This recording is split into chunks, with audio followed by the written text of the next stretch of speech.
Welcome to Board Game Anonymous, the podcast where everyone's welcome at the table, but of course, as always, no one knows whose turn it is. This is Chris. And this is Anthony. And this is episode 567, My First Heavy Game. We'd like to thank all our Patreon backers for helping us bring you a brand new episode. Bum, bum, bum. We did it. It's a new episode.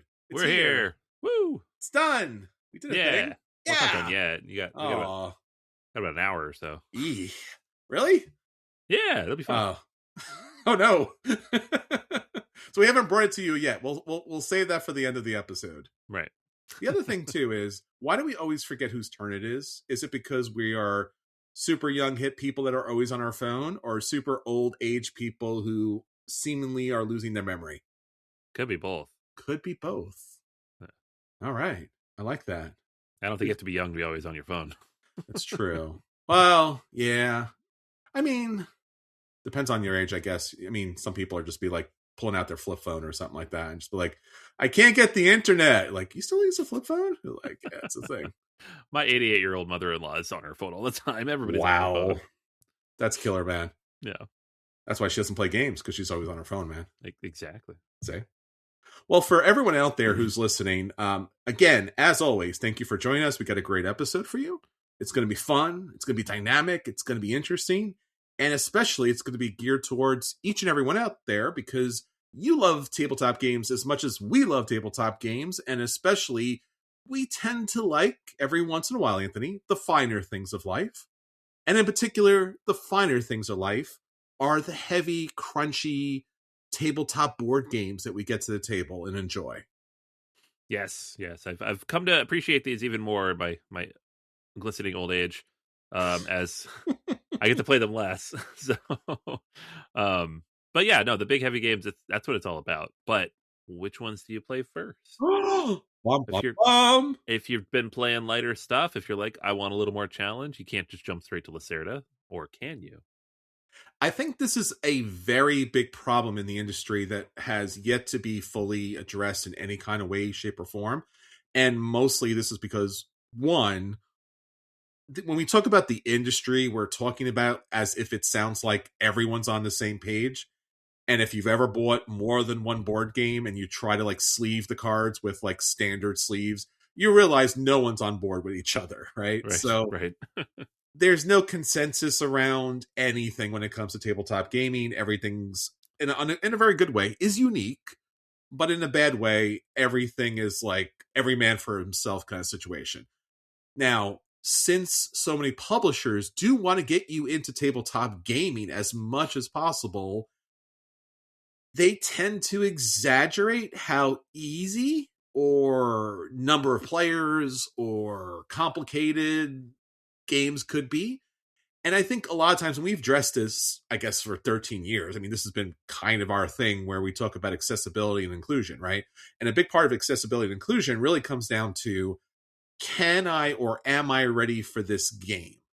And a lot of publishers will say, this game is a gateway game, right? Like that's the really kind of big buzzword for tabletop games, right? Like, you played Monopoly, now play this game. And like, again, we've done many episodes on this, like 90% of the time, these gateway games are not in fact gateway games. These are more complicated gamer games. Like, you have to be a gamer, at least on some level, to get some of these mechanics. Like, if roll and move is the only thing you know from like Monopoly, or you play Candyland as a kid, or Uno, and then you jump into a designer game, you're typically going to be kind of confused. That's a problem. Sometimes people go through that, get crunched, and then leave the industry. And again, nobody wants anyone to leave the industry. We want as many people as possible at the table. So you, my friends, as advocates of tabletop gaming, we want to educate you, as always, on what might be a great gateway game. Now, that being said, we've talked about that, and hopefully we've educated you on that. But what really I think is interesting and has not been stated is, if you are a gamer and you've gotten into those transitional games into the hobby, you've gotten through the gateway games, but you have not yet but have an interest in getting involved in those heavy, crunchy games. And they look very big, very daunting, very scary, endless numbers of pieces. What is your first gateway games into that, right? And a lot of companies now are doing my first this, that, and the other, like my first Stone Age, right, for kids, because they're trying to get kids into like designer games. But if you're going to go into the heavier stuff, like if you love this podcast, you're like, I love when you talk about this stuff, but the heavy stuff kind of scares me. This is going to be a great list for everybody out there to get a sense of what games will educate you on the mechanics, the complexities, a number of other things, and then kind of walk you through those to get into the heavier stuff later down the road. Yeah, yeah. It's like you need a blueprint. You need a path forward. And people ask me this all the time. Like you go to a game night, you're playing lighter stuff with new gamers, and they're like, "What kind of games do you like?" And you describe them. They're like, "Oh, no, thank you." How do you even get into something like that? And so this is a good list. It's true. And again, like a lot of people now, I've seen a lot of conversations around Food Chain Magnet because the 3D pieces are out there. People are pulling them out. They're trying to get those games to the table. And a lot of people are having trouble because Food Chain Magnet is a serious heavy game. Yeah, that is the thing you're bridging and gatewaying your way into. Like, it's up there. Yeah. So we're going to give you a bunch of games that we think would be amazing bridge is into those kind of games, because you do not want to step into Food Chain Magnet without some general conceptions of like mechanics and gameplay and different dynamics, because otherwise you will get stomped and you will be there for several hours getting stomped. And then, you don't ever want to play those games again. So we want you to play all of those games, especially the heavier stuff. But this is a very, very good first list of all of the heavy games that you can get yourself into to other stuff. Yeah. All right, Anthony. Well, that's going to be our feature review. So hopefully everyone sticks with us so we can talk about all these fun things. Before we get into that, Anthony, let's talk about some games that we wanted to the table. Whether they're a gateway or not, let's roll for preview. All right. So I thought this was fake. It still might be fake. I don't know. There's a Kickstarter campaign right now called Foes of Middle-earth, and it is currently on Kickstarter for 3 more weeks. It's up to almost $500,000, so the money's real, at least. It was created by a company, D20 Culture, that previously has done nothing. Oh no. Kickstarter does have another upcoming launch with the Justice League Unlimited role-playing game. But they, at least on here, haven't done anything. So the question then is, who are they? A Brazilian tabletop publisher that has now partnered with Warner Brothers Discovery. Why do they have this license? Wow. But obviously a lot of people are interested. So this is a like dungeon style crawling Lord of the Rings game with 500 plus pieces. It's expensive. Right? Wow. Yeah, this so like backing this all in is $350 plus Whoa. shipping. Yeah, and that's does it come with a table like the last one? No, but what it does have, I will say, is several painted miniatures. Painted? Painted. Yeah. What? Yeah. It's not clear from the campaign how many of these things are painted. Some of them say they're painted, some do not. So some are pictured painted, some are not. It's not super clear. Maybe it's more clear if you get reading through all the updates, but you know, they have like all the fellowship. They have a Balrog, which is like 8 or 9 inches tall. That's apparently painted. You have the like there's a campaign expansion with Saruman, which comes with Orthanc and Saruman miniatures, which are both painted. And Orthanc is 12.5 inches tall, so more than a foot tall on the table. Okay. Along with Merry and Pippin. So like all the plastic and stuff looks kind of cool. The thing that I'm like, is this real? I can't tell. Is like the artwork itself. Like you look at the card artwork, you look at like the pictures on the boxes. They don't. And maybe I'm just spoiled after like 25 years of the ridiculously good Lord of the Rings art we get from Ares Games and Fantasy Flight. It just doesn't look great, right? Mm-hmm. The miniatures look good. The artwork to me does not look great. It looks like a little middle level Kickstarter, right? Um, so in terms of the game itself, my vibe here is that you're going on a journey. You have these cards that you lay out on this big grid, it's like a 5x5 grid, and then you're moving your way through those cards, passing through these different events, and trying to get from the starting tile to the finishing tile. So, like their example at the start is you're trying to get from like the Shire to Bree, right? Mm-hmm.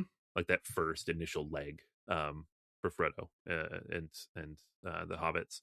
Um, but there's obviously more than that because it's lots of journeys in Lord of the Rings. Mm-hmm. Um, there's different cards. There's dice. The die faces look familiar if you've played War of the Ring, although it's clearly not related to War of the Ring. They're just using the same symbols. Um, and there's miniatures hopping all over the place on this giant grid map. So I don't I don't know what this is supposed to be. um, it's another spin on Lord of the Rings. It's more dungeon crawly. It's not purely um, dice based. It's definitely card driven, but there's dice involved, and artwork is there, so it's fine. Sure. It certainly looks like a halfway painted over of the movie. Like you look at Frodo, and I'm like, that's just Elijah Wood, but like a little derpy. Yeah. So um, we'll see. I don't know. But there's some interesting looking stuff in here. Like you look at the boss battles, and they have like a multi-card layout of like that Kraken beast in Moria. You have like this giant dial when you're fighting the Balrog, and the Balrog takes up like half the table. Um, and all these different grids of where it fires and how it shoots. So it could be interesting. They do have the rule book up, so they got that going for them. It's not complete vaporware. Um, and it is bananas expensive from a company that has not published before Mm-hmm. on Kickstarter. So do with that as you will. I will not be backing, but I'll keep an eye on it. So It's a Foes very of Middle Earth. it's a very interesting campaign. Uh, they have, I guess, they sent this out to two reviewers, and the the previews. I shouldn't say they sent it out to two reviewers, but it's not fair to say that because these are paid previews. Yeah, they listed So, as reviews, but which it's not what that is. which is 100%. It just that gets in my craw because Yeah, that's not a thing, and people should be very much aware of that. Because yeah, if you're being paid for what is a review, then you're going to have a problem. And yeah, so the interesting part here, like you said, Anthony, I think first and foremost, it's challenging when basically a new company gets an IP like this and they're charging so much money because again, we do now live in an age where because of so many other factors separate from the publisher themselves could throw just the smallest monkey wrench into this and everything falls down. yeah, And the game itself is seemingly very interesting because it looks like it could possibly do a very good job with like a dungeon crawl that's manageable. yeah, yeah. Like an important thing to point out is three of these designers worked at Simon. Like Yeah, so, the ongoing death of Simon as these people now spin off and do other things. sure. But like Leo Almeida, Patrick Fernandez, and Marco Portugal all worked at CMON on Hmm. things like Cthulhu, Death May Die, Massive Darkness, Ankh, Gods of Egypt, Zombicide, Green Horde, God of War, the board game, like dungeon crawly things based on IPs. So they have experience doing stuff like this. It's so that's not. I'm like the gameplay. I'm like interesting. It's more just my question mark, and this is for any project ever. It's not this particular one. Just like what is this company, right? This is a Sure. big project that's going to be very expensive to produce, and they're making a lot of money, but that doesn't mean they're going to be able to handle all of that. So that's the question mark. I mean, my question mark here is the gameplay itself. It seems like there's two major set pieces if you do back everything, right? Balrog and Isengard, and then there's Treebeard, which I Yeah, guess Freebird's in there. Yeah, Treebeard's in here. And if you back, again, there's stretch goals and things like that. So it seems like most of the action is, traveling on these cards. resolving little minor things, because there's not a lot of other miniatures. Like when I think of a dungeon crawl, I'm thinking of getting like a very big box of like 100 miniature monsters and things like that. Yeah, it is card driven. Yes, Like this is a card driven game, and then the miniatures you're getting is like there are monsters, like they have miniature models for those. a couple. Goblins, orcs, wargs, Yeah, urukai, Nazgul. They're there, but there's not like 100 of them, right? You have the Fellowship, you have a few monsters, and you have a handful of yes, bad guys that are going to be on the board while you're fighting them, and they'll go away and come back. yeah. So yeah, it's a different dynamic Yeah. altogether. So um, Also, mhm. Gandalf cannot be a Kickstarter exclusive. That's stupid. Yep, I saw that. Yeah. I just saw that and I'm like, that's not cool. What are you No. doing? He forms the Fellowship. What are you doing? Well, you gotta form a a pledge in order to be able to get a man. Doesn't make any sense. And it's not uh, even the full Fellowship. Maybe they're coming in the stretch goals, but we're maybe they're taking the Simon yeah, kind of, takes here. we're missing someone. That's all. We're missing one of the people.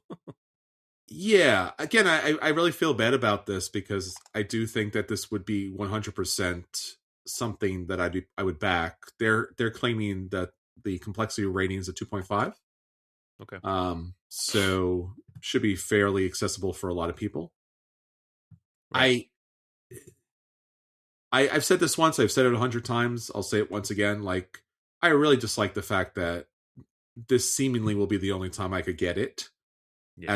as an all in, with, as Anthony said, like with Gandalf and all the other stretch goals. Yeah. So why not just put the core game box out so people could play it reasonably without such a dramatic financial investment, and then come out with the second expansion, right? Come out with the expansion afterwards, instead of like forcing everyone to buy all the things all at once. Because then I can know if I like it, and I won't feel bad about maybe dropping 150, but instead I have to drop 350. Yeah. That feels bad. I don't like that. Don't put everything in one box for a pledge goal. I'm sorry. Like, it's bad. There's a lot of it's bad, man. So yeah. Okay. The thing I want, not gonna get it because money. Yeah. But if they would have just made it 150, you know, probably would have backed it. Just saying, people. Yep. Then you I could don't then. need I don't need a 1.5 foot tall Orthunk. It's cool looking, but I don't need it. It's very toy driven, and I guess maybe that's what you need to do for online Kickstarter or crowdfunding campaigns, is to have the toy factor, because the gameplay dynamics are hard to kind of figure out from a campaign like this. And obviously a lot of tabletop publishers aren't employing, or I shouldn't say the word employing, but they aren't sending games out for review. So no one is there to tell you how the game plays if they're not paid to tell you how the game plays. Right. So if they would have put a bunch of reviews up there from independent people and give us a sense of like, hey, this plays like this, or this is good like this, or so forth and so on, that would ease my fears a little more about backing this. Right. Same. That being said, they did not do that. So They did not. sad. Aw. No. Yeah. Boo. Yep. I say boo to you, sir. Not you, Anthony, but yeah. No, I'm just putting it out there. Hey, look at this campaign. Do we like it? No, boo. Boo. Should not be that way. All right. Well, Anthony, we're going to roll for review. And this week we'll let people know if these games are a buy, and then should run out and pick those games up, because they're not $350. If those games are a play, and they should sit down and play them, because they don't have to wait 2 to 3 years to actually play them. If those games are a dodge, and they should avoid them, because again, as we stated previously, $350. Or if the games Indeed. are the dreaded burn, and for some reason outside of our control, they never get delivered, and therefore bad stuff. Yeah. So, Anthony, I have a game that I received a review copy. And in fact, it is a game that we did review on episode 120 way back in June 2017, but just recently was released as a slight redesign, and this is Sagrada. Oh, that's old school. I know, right? This goes way back when. So I was surprised. This comes from Floodgate, and they announced this was kind of embargoed for a while. That Sagrada was coming out with a redesign and reprint, and there are some reasons for it, which I'll get into that. I'm not going to go through a full review of the game. We did it on episode 120. I think probably Anthony did it back on episode 120. So Yeah. please listen to episode 120 because that's why those episodes are there. They're evergreen. See, it came back. You can listen to an old episode and like it. Yeah. Game was good then, still good now. There you go. See, a review that's independent and free and not purchased. Awesome, man. Look, way to go there. But now they're not going to listen to episode 120. Come on. Oh, yeah, but you don't know why it's good. See, That's there the you thing. go. Yeah. All right, so Sagrada, go back to episode 120 to listen to a full review of how it plays and what it's like. But just to give you a basic premise of it, you are artisans crafting these beautiful cathedral windows. And in this case, it's abstracted by using dice in the game. But the dice are also beautiful and colorful. And basically what you're doing in the game is you have a player board, and the player board itself is the shape of the window. And then you have these little slide cards that go into your window, which you're going to be building the glass based upon dice drafting. And the dice by color and also by the number of pips is going to play a very large part on where you place the dice. Now, where you place the dice is very important because if they are orthogonal, if they're adjacent to each other, you're not going to score points based on that. So you really want to be able to spread out the different colors, the different numbers. So this is where the puzzle point, comes into play for this game, where you want to have everything have unique spaces, but it's not always possible. So again, a lot of strategic scoring comes into play here. There's going to be private scoring goals in the game, and there's also going to be special abilities that are going to allow you to do a bunch of different things. By the end, you are going to have a beautiful, colorful dice presentation on the table, and typically that's really fun to look at. So if you heard about or if you know about the game itself, why would you be interested in this new design? Well, artwork is updated. The previous artwork was not bad, but I think the artwork here is intentionally made to allow for more accessibility. So it's a lot cleaner. It's a lot more bright, both for the graphic design and the actual art for the cover and the back cover, and obviously the rule book and everything else. So updated in the art, updated graphic design, updated rule book, updated player boards that allow some more three-dimensional elements that come into play. And then really what's most needed was the actual dice themselves. So previously the dice were nice and colorful, but they were very dark. And for some people who have, color sight issues, purple and blue became an issue. These dice are very differentiated and they have a little sparkle to them. So a lot nicer than the original dice. Not by much, but a lot nicer. The cards themselves that come into play, beyond the specific player cards, are larger, so they're tarot size instead of being just player deck of normal playing cards. But they're bigger, which is great. And again, the graphic design is better, so it's easier to read. The special goals that you get, plus the tools that come into play, are also bigger and cleaner and easier to read. So that's nice.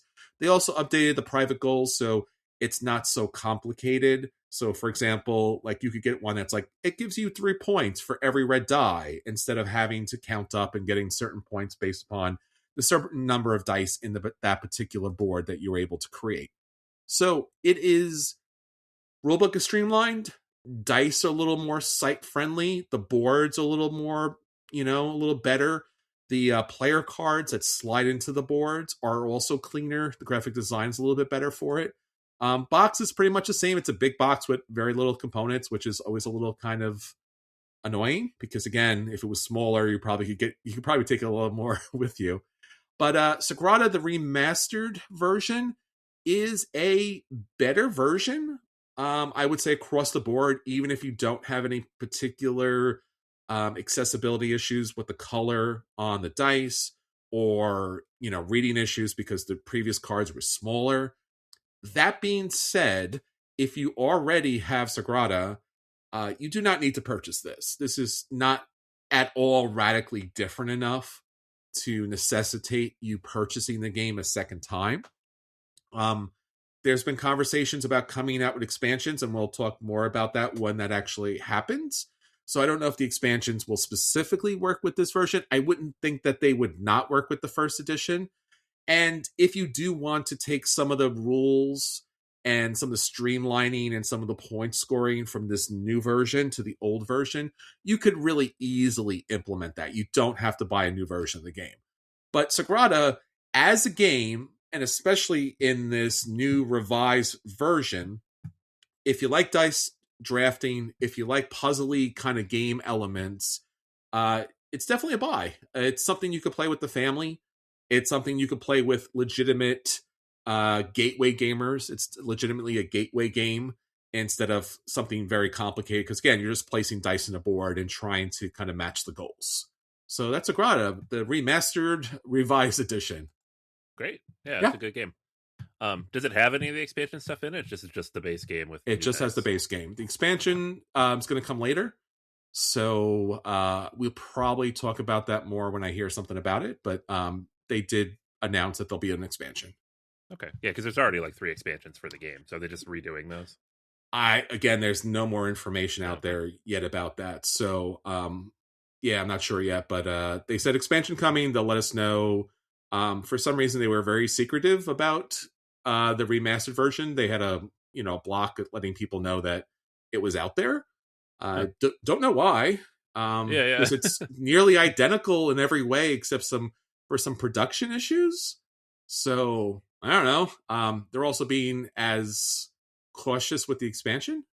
I don't know. Maybe they have a lot of their expansions and the base games out there, and they don't want people to stop buying them yet. that could be it. Yeah, Like that that's the makes only thing I sense. could think of at this point. Yeah. But again, if you have the original version, you don't have to buy the new version. I don't know if the new expansions will be any way different that you would have to do that, but we'll cross that bridge when we get to it. Cool. But again, if you don't have it or if you never played it, definitely play it because it's fun. It's light. It's a light game. 30 minutes tops if you're playing with adults who are gamers. Yeah, yeah. Mm-hmm. All right. Well, that's everything for our roll for review. Anthony, now on to our feature review. Our feature review this week, of course, is always about great games and getting them to the table as much and as often as possible. So for this week's episode, we are talking about our first heavies. Those games that you want to be able to get to the table, but it would be really nice if you got a chance to play a gateway game into the heavy, crunchy, life-altering world of heavy games. Right. Yeah. So not just getting hit upside the head with food chain magnet or barrage or something on day one. Because even if you do play these games and you do play Food Chain Magnet, you're like, oh, okay. Yeah, yeah. So these are games for people who have been playing medium weight Euros. Like you've Yes. played your Dune Imperiums, you've Yep. played your games that have some heft to them that a lot of people would consider heavy. Mm-hmm. But you don't. You're like, no, that's the first step. I want more. Well, these are Yes. more without being all. Yeah, and a lot of these games are mechanically good prep to the heavy games that you're going to play because they have a lot of the mechanics, the rules, the gameplay interactions, the player interactions that you're going to see later and more intensely in those later games. So these are very good prep games for that. Right. Yeah. So these games are, the rules vary in length, but the goal here is like things that are relatively focused or segmented in a way that you can chunk it out, where you're not trying to keep track of 43 things at a time, which is what a lot of people think of with the heavier games. So these are like deeper rather than broader. Yes. There's a little bit of both in there. Yeah, and especially a lot of those heavy games, you take actions early that affect you maybe 2 hours later. Yeah. Yeah. So these games are a really good prep for that. So and again, they're my first heavies because for everybody there's a first, right, to get involved and get into those games. So Yeah. these are the good transitions. These are the good bridge games. Exactly. All right, Anthony. First up is Concordia. Yes, Concordia. Concordia, a classic Euro from Matt Gertz that is on its face relatively straightforward, but has a Mm-hmm. ton of depth behind it. It does. So you've got, you know, a hand of cards. You're going to do the thing the card says. Yes. Um, and if that's all you do the whole game, as you pick up more cards, you take those actions. That's it. You're fine. You're playing the game. Congratulations, you've done the thing. The complexity in Concordia comes in playing it well, Yes. so that you are spreading out accordingly and managing your resources accordingly and getting the cards you need to score Sure. efficiently based on those actions you've taken. But that doesn't have to be your first play unless you're one of those people who needs to win right away. And then I'm sorry, all these will be hard for you. Um, but that's what makes it such a good first heavy is it's like 2 pages of rules, dense pages, but like it's a short rule book. Um, but the depth comes in playing it, putting it all together correctly. Sure. So again, you're moving by land, you're moving by sea. That's something to consider. And then the cards, because they have both an action and also a scoring feature to it, that's what you're going to see a lot in the heavier games where cards typically have multiple uses, and those multiple uses are challenging in and of themselves because it's like, do I spend this? Do I tuck this?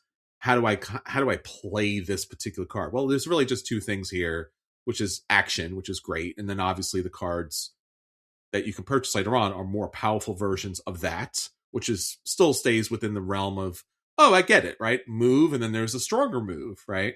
And then as I buy move cards, all of those cards have the same kind of victory point bonus to it.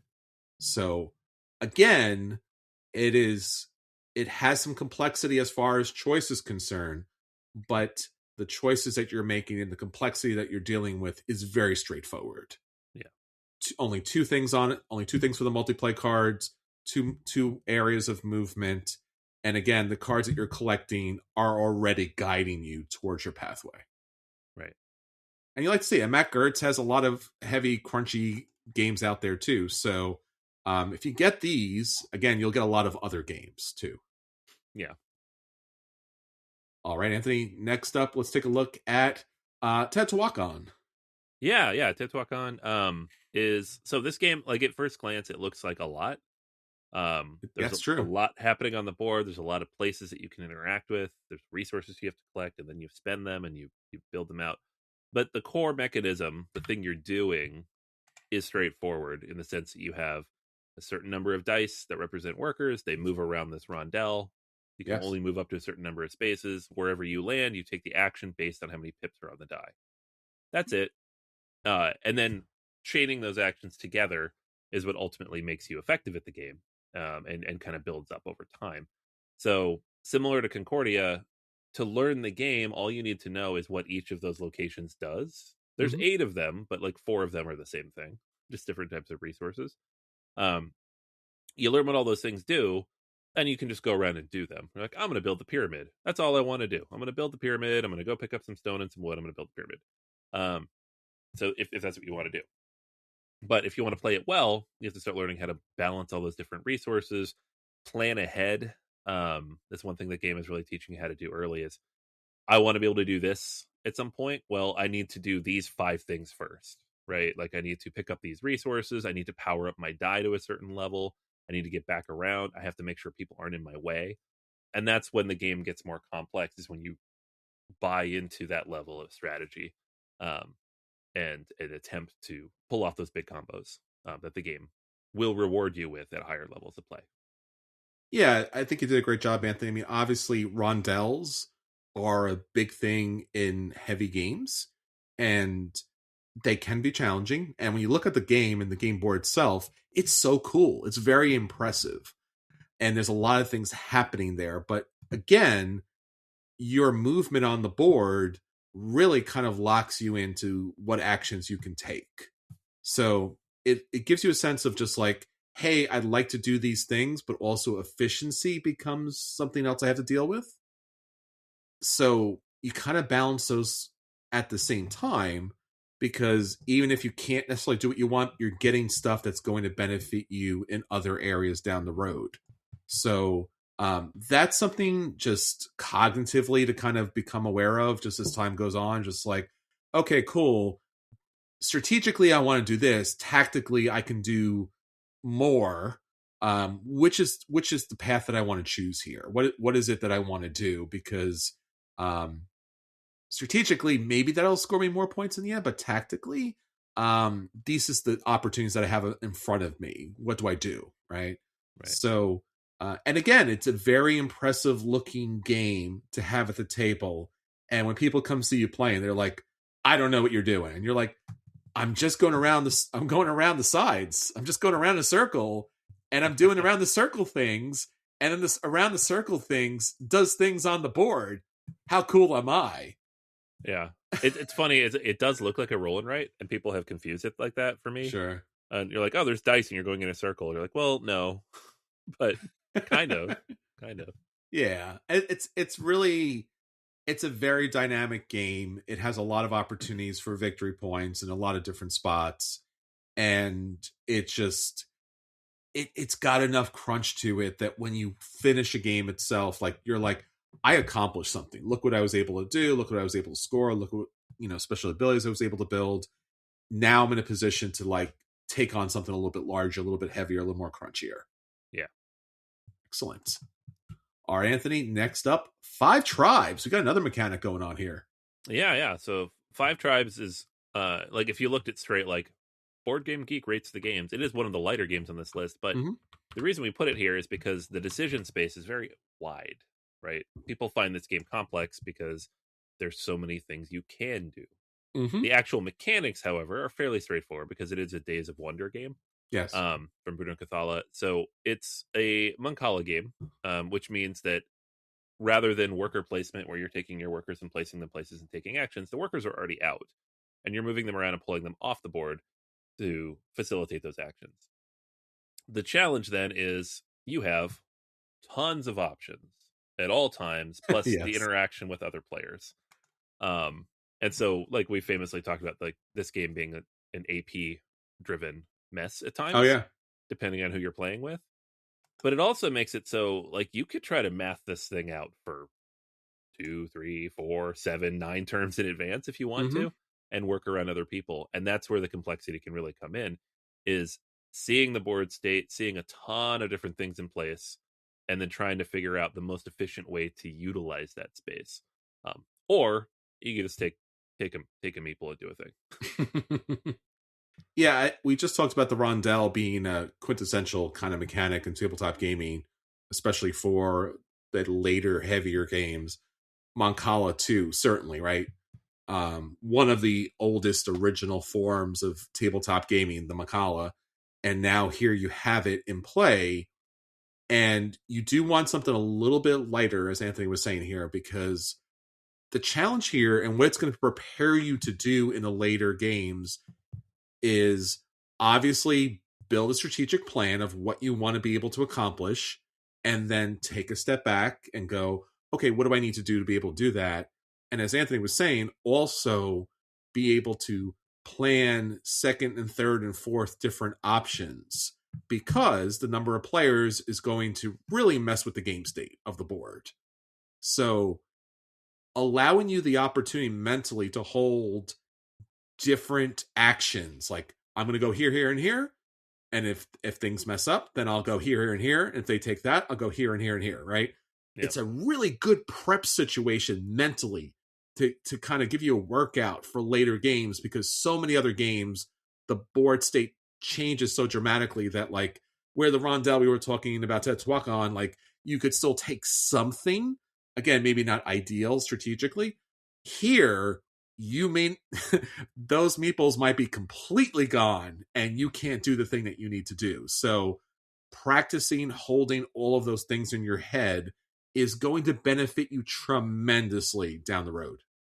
Yeah, great way to put it. All right, next up here, Anthony, Underwater Cities. Yeah. So this one kind of fits the bucket of you've played games like Wingspan and you want the next step up, right? I want a Mm-hmm. tableau builder with I have to keep track of a lot of cards. And there's a few of these out there. You've got your Terraforming Mars, you got your Arc Nova.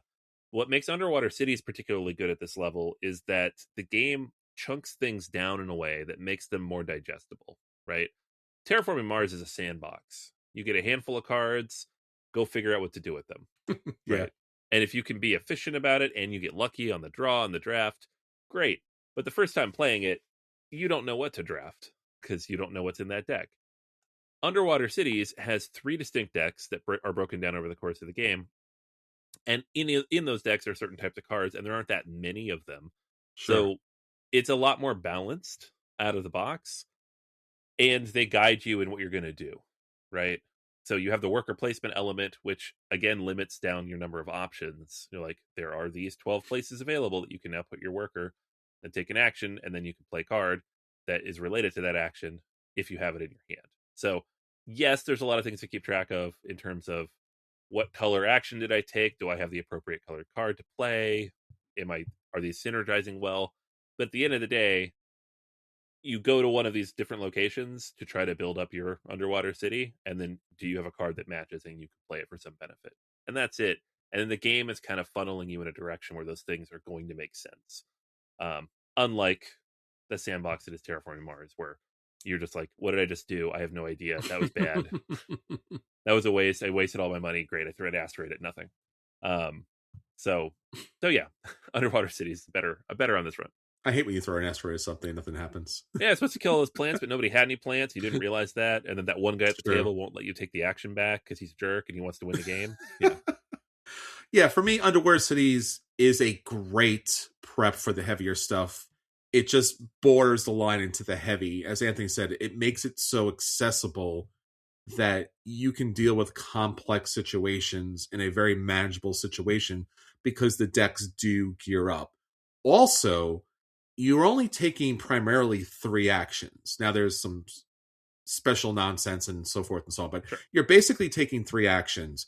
If you play a card that matches the action that you're taking on the board, bonus stuff, which is also very good. But those 3 actions, again, really streamlines and focuses you on what essentially do you need to do to build. So, as you said, with Terraforming Mars, you could get a hand of cards that you could be there for an hour, and God knows, like, Yeah. you play Terraforming Mars, and you are in fact there for hours. Here, 3 actions, you're out. If you did great, if you were able to be as efficient as possible, again, that's going to be playing a much bigger role in the heavier games. You match the colors, and you feel so good about it. Right. The other part here, which I think is super, super essential, that you are going to find in later games. Now, if you played something like Castles of Burgundy, right? You do a thing, you get a thing, right? It's any kind of point salad game, which is on the lighter side, you're getting stuff all the time. When you play Underwater Cities, like when you play heavier games, you're building for a future that's going to happen down the road. So the production phase where you get the stuff for what you build is later. You have to take multiple rounds before production happens.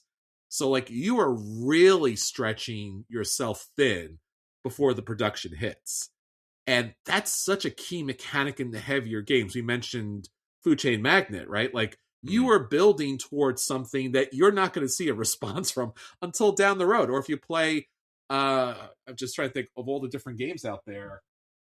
Dominant Species, right? You are putting actions out there on the board, but you're not immediately getting something. It's only when it triggers does everything come back towards you. So Underwater Cities is great for that because there is that tension of, like, I'm building from something that's going to happen later. And that is a keystone of any heavyweight game because it's always about building for down the road. All right, Anthony. Next up, Clans of Caledonia. All right. Yeah. Clans of Caledonia is like, it's a mishmash of other mechanics, right? Like, if it's got a little bit of Terra Mystica in there, it's got a little bit of some of these farming games in there. But what makes the game so accessible at a base level is that on your turn, you have a player board in front of you with all your little pieces on it. It has all the actions. Like, anything you could do in the game is printed in front of you.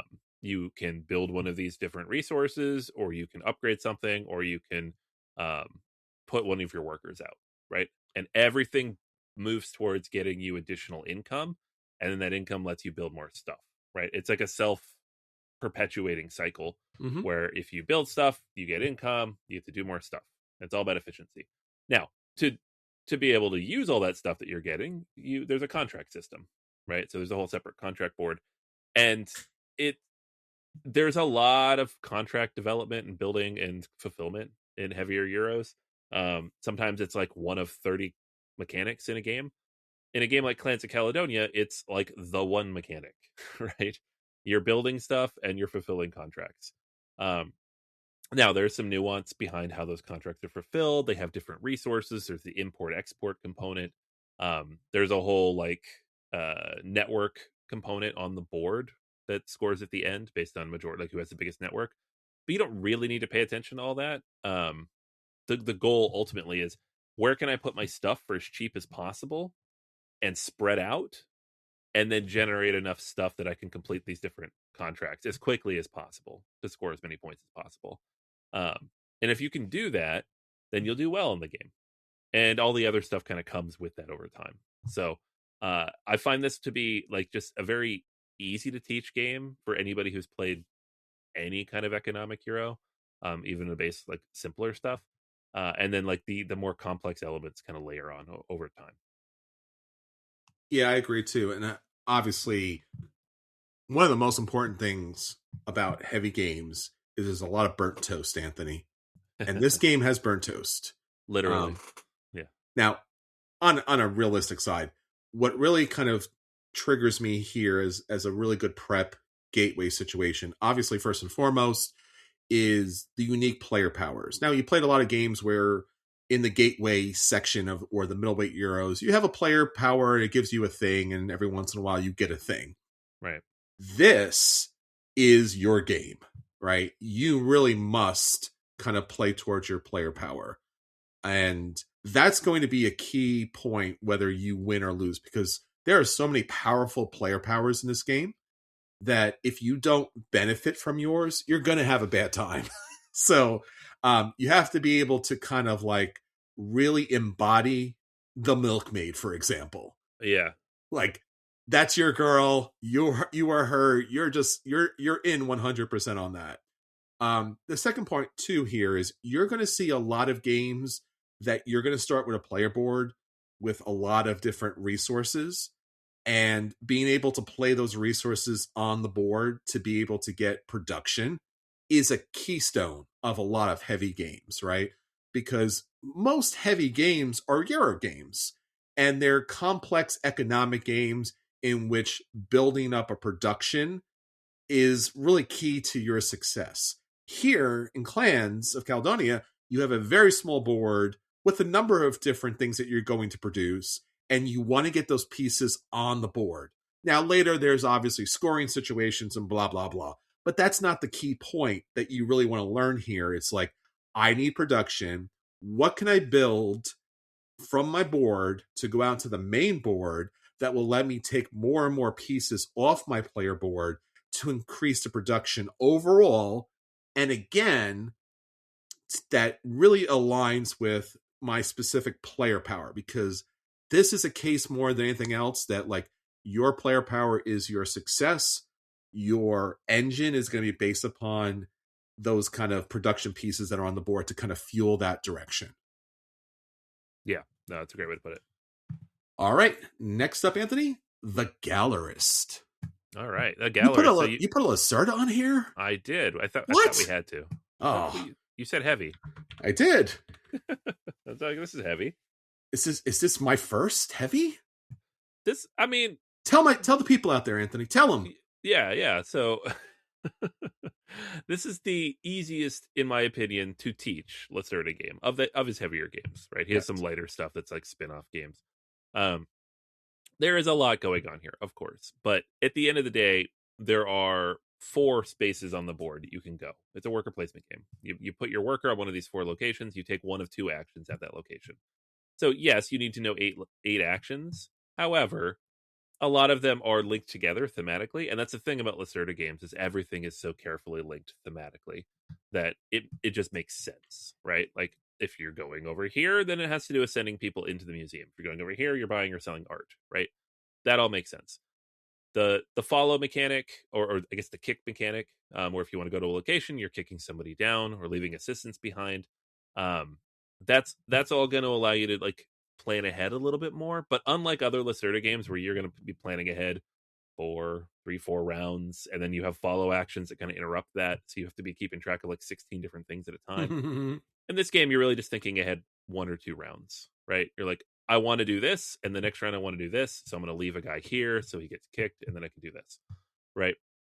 And then you buy artwork, you increase the reputation of the artist, you sell the artwork, you get people into that museum. It's very streamlined in terms of mechanics and efficiency. And yes, you open this up, you put it on the table, you're like, wow, that's a lot. But if you told me tomorrow, like, you have to teach a Lacerda to this group of gamers who've only played like medium weight Euros, this is the game I would bring. Gotcha. And for me, Anthony, when I typically talk about heavy games, almost certainly what I'm talking about is a Lacerda game. Yeah. Right. So if I want to get you, or if you want to get into heavier games that are quality, that are expansive, that are just dynamic and just so many different things. And I really don't include his lighter games here, Anthony, just because he's kind of co-authored those games with other designers. So they're kind of like, I don't know, I lent some time to somebody else. Right. His list of heavy games, again, arguably, is the list of heavy games. Now, it's not to say that there aren't other heavy games out there, but like the quintessential list of heavy games are Lacerda's.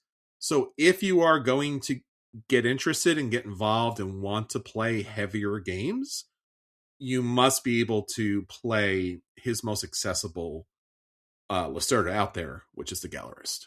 Yeah. All right, Anthony. Next up here, we have Obsession. Obsession for gamers. This Anyone, is no one we know, right? Yeah, exactly. So Obsession is a game about Victorian England, and you play over 16 to 20 turns, which seems like a lot, but keep in mind some of those turns are not real turns. Where you are building up a deck of different gentry, so upper class people in England. But that they're important, but really what you're doing is you're running the estate, right? You're managing the servants who run the estate. And so every round you are putting on some kind of event, inviting gentry to the estate, and scoring in different ways depending on what those gentry are able to do. Each event allows a certain number of people to be invited. You need a certain number of servants to match up with those different gentry, and then you can take actions accordingly. All of that seems like a lot, but the way the game is designed, you really have a limited number of options, especially early in the game. Later, you have a lot more options, but early, it's a limited number. You have a limited number of servants available in any given round because you've been using them in between, and you have a limited number of cards in your hand, which again grows over time. But it'll by the time you get to round 15, you know what you're doing. So it's about kind of building, and it scaffolds on itself in a way that heavy Euros do, but tend to do much quicker, right? So this game does it a little bit slower. It gives you time to acclimate, time to build up, time to understand what you're trying to accomplish as you build your deck, as you build your estate. And it's a really good kind of preface for like other games that have you do similar things, where you build decks or you build up resources or you build up a tableau, and you run an engine out of it. This is a little more targeted. Yeah, and again, one of the biggest challenge for heavy games is there's a lot of stuff that's happening, and you're juggling different sets of balls the entire time. So the cards themselves, the activity tiles that go on the board have to kind of align in order for you to really be successful in that particular game and score the different objectives and goals that come together at the same time competing with everyone else at the table. So having that kind of dexterity to be able to do all of those different actions and collections of thoughts of like, I want to do this, but it has to match with this, and I'll play it on this round, but I have to have a certain reputation on this round, right? Now we are into that cognitive load area. But Obsession is so good because everything is really very straightforward. You're playing cards that go along with that activity tile that happens on the board. You have that world of all of those different choices and possibilities shrinks, becomes manageable. You play it, and then you see the activity that happens from it. and then you kind of pull back, and then you can kind of like mentally discuss what might come next. And I really appreciate that about that game. And again, it has a lot of different options of certain pathways to victories. But again, it's a very satisfying situation. That's really what I like about heavy games, Anthony, is that synthesis of like, I have these things in mind, I have these things in hand. Somehow I'm able to kind of collectively put them into play. And I feel like I accomplished something. I feel like I really was the bridge that brought all this together. And look at the music that's playing out on the board. Look how this kind of sings. Mm-hmm. And the heavier the game you play, the more of those kind of snowball kind of actions where things kind of, trigger off each other, generate off each other, build off each other. The economic engine plays out, and the rewards are really fantastic. So Obsession gives you a smaller version of that, which is essential again for the heavier stuff. All right, Anthony. Next up is Beyond the Sun. Woo! Tech Tree, the board game. That's it. Yep. So yeah, Beyond the Sun, it's a sci-fi game, and it takes kind of like a core element of a lot of other genres. And so in a much heavier game, this game would be like 1/3 of the overall game. And it boils it all down where you are building out a civilization in space, but you're strictly focused on the technology, right? You're building up the technology track. So on your turn, you move your action pawn, and there's a little path on the left of different actions that are available to take a certain action, right? Which maybe lets you upgrade something or move something or get a ship out or whatever it might be. But ultimately, and then from there, you're producing ore, growing population, or trading resources. And your goal in all of this is to research new technologies, which give you certain bonuses and abilities and action options, and then also to explore the galaxy. You have these little planet cards where you're sending out your ships to interact with them. So it takes kind of like a 4X game or a Civ game.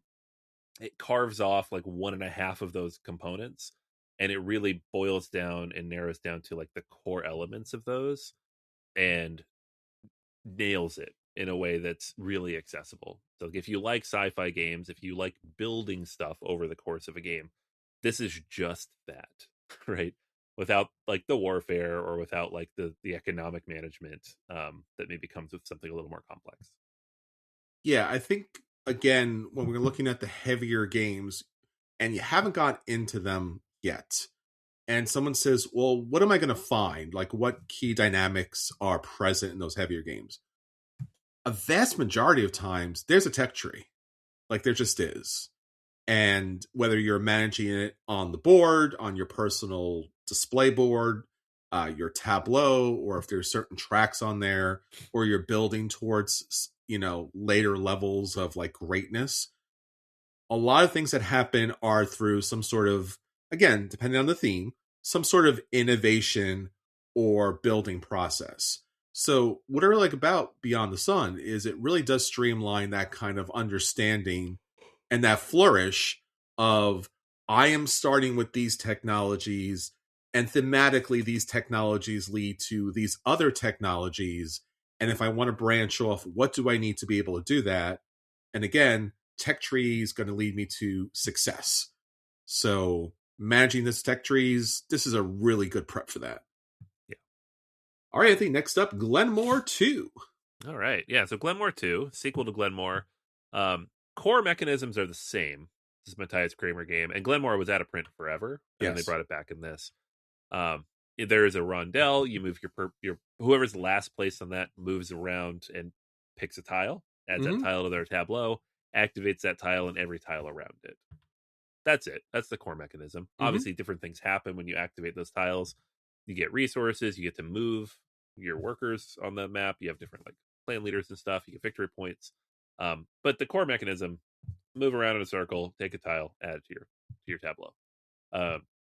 What Glenmore 2 adds is a bunch of different ways to play the game, as well as a little bit more balance and a better control over the ending of the game, because the ending was kind of abrupt in the original. Sure.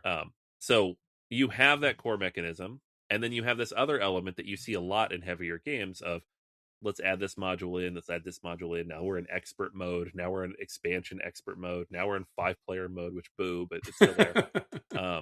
And so the Glenmore 2 has 8 of those, which just layer in different elements of complexity Yeah. and build on that core system, the core system, which is very good.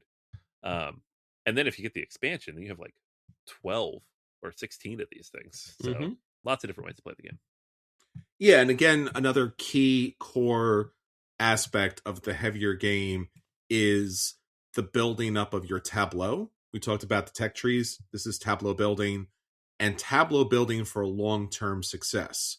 Because again, like a lot of the key games out there, like is going to be like I'm activating certain tiles that activate other tiles that allow me to produce resources, that allow me to refine and process resources, that allow me to later score points. So that kind of management, and in this case, it doesn't walk you through it. You have to build it from scratch. Yeah. And I think that's so very interesting because if you play so many other games in that kind of 2.5 to 3.0 weight, it's like, oh, here's some of the tableau stuff. Like, no. Welcome to Glenmore. Like, you got to build your own tableau from scratch. Good luck. And here you're able to do that. And the streamlined version of Glenmore 2 is perfect for that. All right, Anthony. And next up, Manhattan Project Energy Empire. All right. So I think this brings in like half the mechanics we've talked about. You've got the tableau building, you've got the worker placement, you've got the event management, you've got the outcome management, you've got some dice to manage. What makes this game so interesting is that it takes a core simple mechanic like worker placement, it adds a layer to it, right? Where when you place a worker on a location, it doesn't matter if it's occupied, you just need to place more workers there. So it's like a worker placement bid mechanism, right? You just play more workers. And then what really is engaging about this is that there are impacts of what you do, right? So you're trying to gather dice and resources needed to power dice so that you can generate energy. And that energy is going to allow you to take actions along with your workers, right? And to activate different cards in your tableau. However, a lot of those different types of energy will produce pollution. They also might have other effects. And so you have to kind of manage that as well, like both in terms from a scoring element, but also just like the global events that come out that might penalize people who have a certain amount of pollution or a certain amount of these different dice. So if you just like stock up on oil every round and get brown dice and roll those, you're probably going to get a lot of pollution. If you get just the green energy, though, it's not as efficient as like nuclear energy or coal or oil. So now you're not producing very much electricity.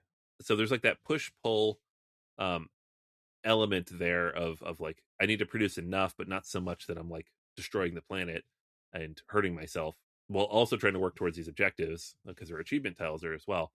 There's just a lot happening here. But at the end of the day, it's also thematic and all links together so well that it is accessible still, right? You're trying to generate energy. These are the ways you're going to do that, and you need these resources in place to accomplish that. You can only have so many resources; they're all capped.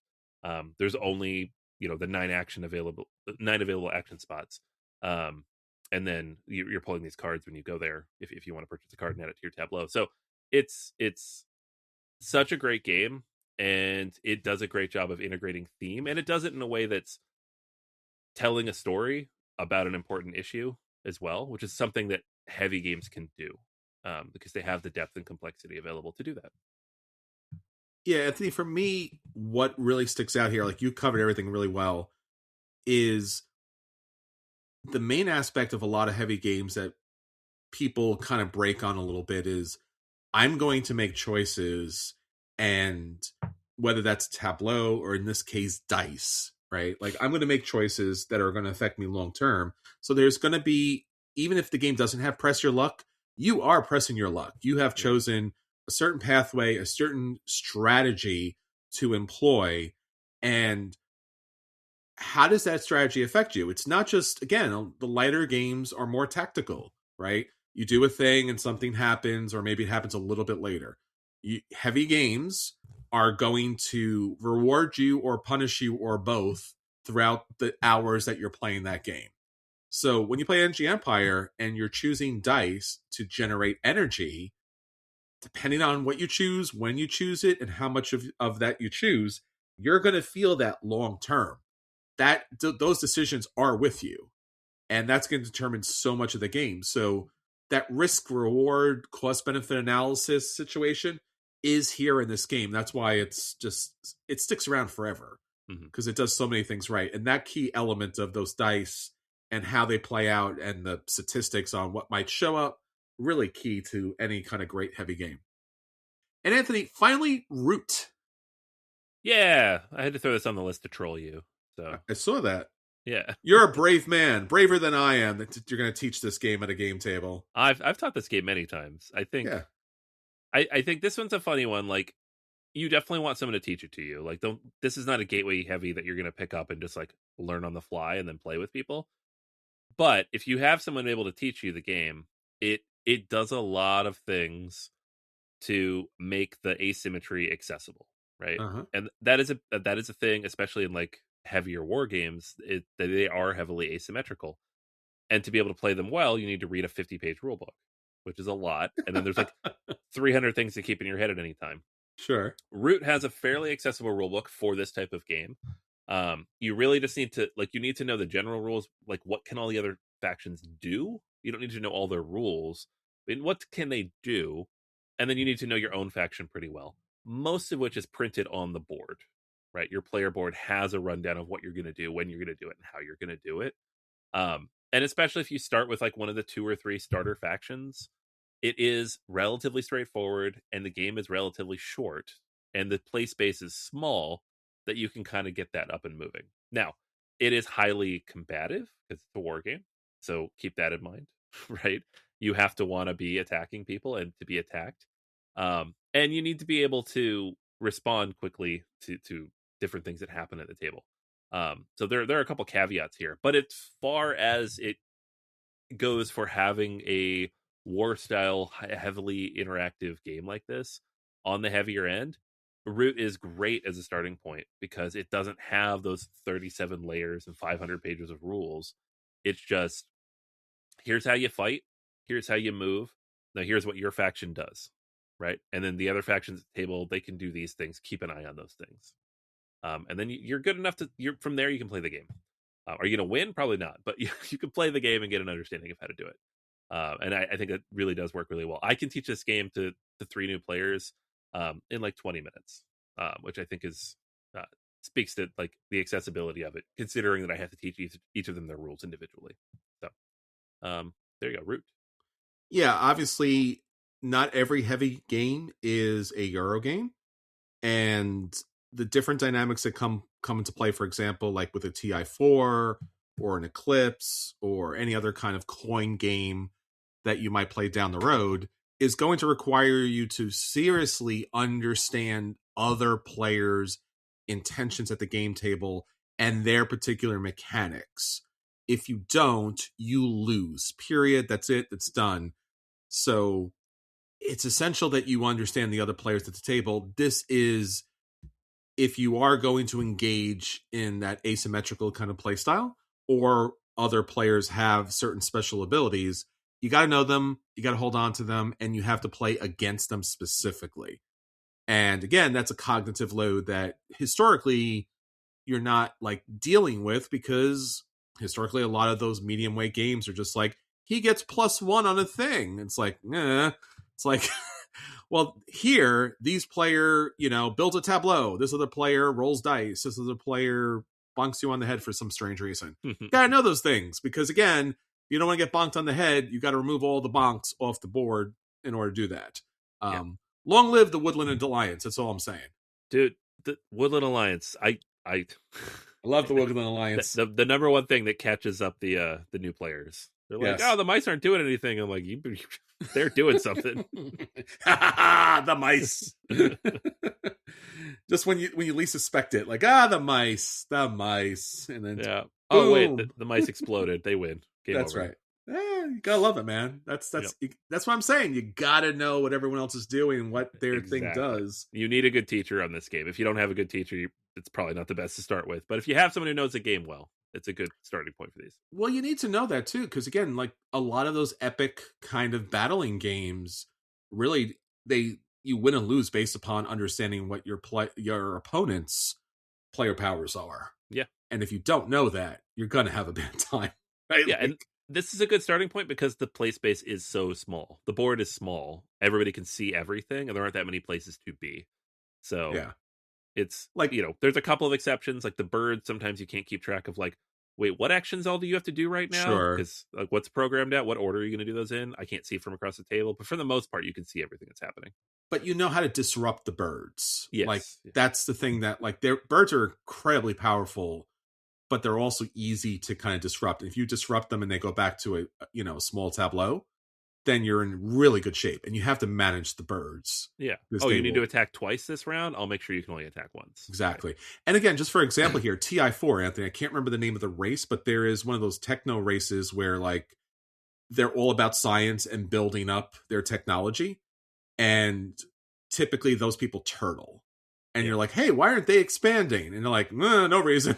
And they're just like, and they're building up tech, and you're like, are you doing a thing? Like, no, they're not doing a thing. And then again, it's just like Woodland Alliance. Boom! They just pop out and they just take over everything. Or again, if you play Eclipse and you're playing against the plants, right? Plants are seemingly very weak, but as they expand, they become more powerful and they score more points. So they're also, just like the birds, easy to disrupt if you remember that you need to disrupt them and kind of cut off their network. Yeah, exactly. All right, everyone. Well, there you go. Hopefully these are amazing gateway games into the heavy area. So these are my first heavy games. We really hope that you get these games to the table so that you enjoy the heavier, more complex games that we really love and enjoy. There's so many wonderful games out there. Anthony, until next time, this is Chris. Hey, this is Anthony. And we'll save you all a seat at the table with the heavier games that you are now ready for. Take care, everybody. Bye.